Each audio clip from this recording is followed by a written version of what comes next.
How's things after a tough weekend? Look, it's obviously very disappointed that we couldn't get the result. Like I said on Saturday, no excuses from our side. We gave it all we got, and it wasn't good enough. And now all focus on the Pro 14. We've got Connacht up on the weekend, Inter Pro Derby. The last one was a real tough game, and they've been playing some good rugby. They also qualified for the final series already, so looking forward to that.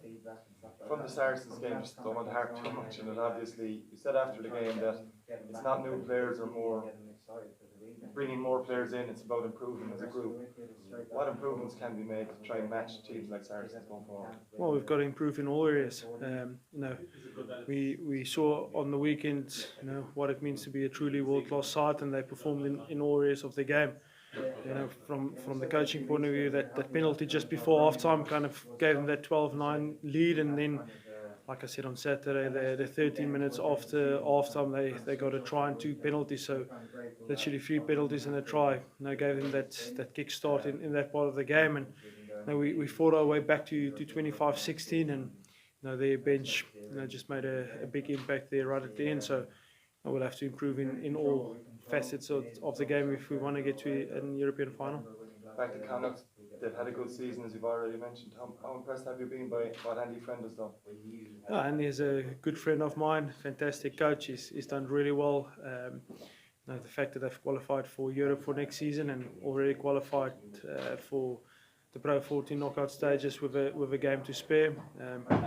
He's a fantastic man and a very good coach, and he's got a good track record all over the world, and we're looking forward to seeing him on Saturday night. How important is it for this group to get into A, semi-final, and B, to try and win one of those, get into a showpiece final with some silverware maybe? It is important. We don't aim to get into semi-finals. You aim to get into a final and to win a final. So obviously Europe is not an option anymore. We've already qualified for the playoff series. A home semi-final in the Pro 14 is still a possibility.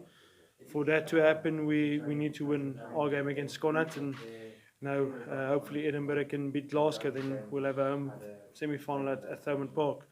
You just saw in the 2 European semi-finals, the 2 teams with the home semi-finals in their own country won the 2 games respectively. So if it turns out that we need to play a quarter-final, we've got to win the quarter-final, and then it's already a fact. Then we'll have to go to Dublin. But before that, there's still games to be played on Saturday evening, and then after that, who plays who will be determined. When everyone wants to lose the semi-final, a lot of fans in particular, wonder what next and how we're going to get to that next level. You're in a position that you can kind of help in some way, and you also have a long-term contract now, so it's going to be your vision for the next couple of seasons to get over that step. But it's not as easy as other clubs have it, where you can just go out and buy whoever you want. You have restrictions of who you can bring in, when you can bring them in. How difficult is it going to be for you to add quality to the quality you already have? You can buy like other clubs can buy, essentially. Yeah, it means improving what we have. The positive is all the players that we wanted to keep at Munster is staying for next season, and everybody bought into the vision, not only my vision, but the club's vision.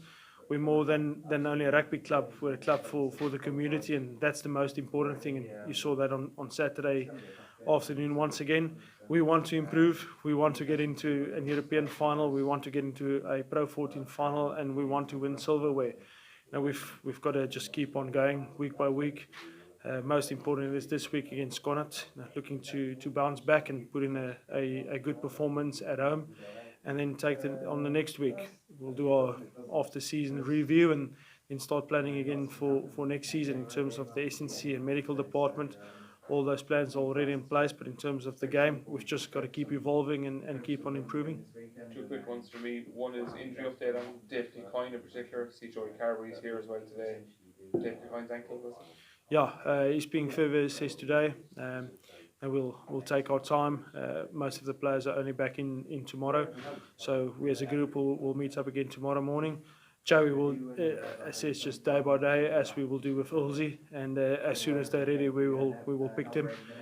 They're our starters, so as soon as they become available, I'll pick them. The other one is is, you spoke about S&C and locking things down. You have room in your coaching ticket. You may not have wiggle room on the team, but you do have wiggle room on the coaching ticket, and you have huge connections from your international experience. Is somebody coming in? Possibly. As soon as we've got any news, we'll update, give an update.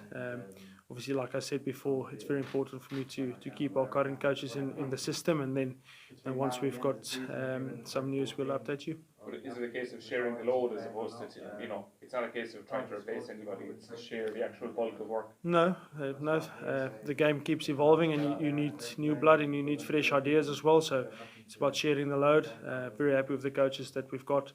Fantastic people and some very good coaches. The fact that we got to 3 European semis in a row with most of this coaching staff is an indication that we've got some very good coaches at Munster Rugby and coaches that are back.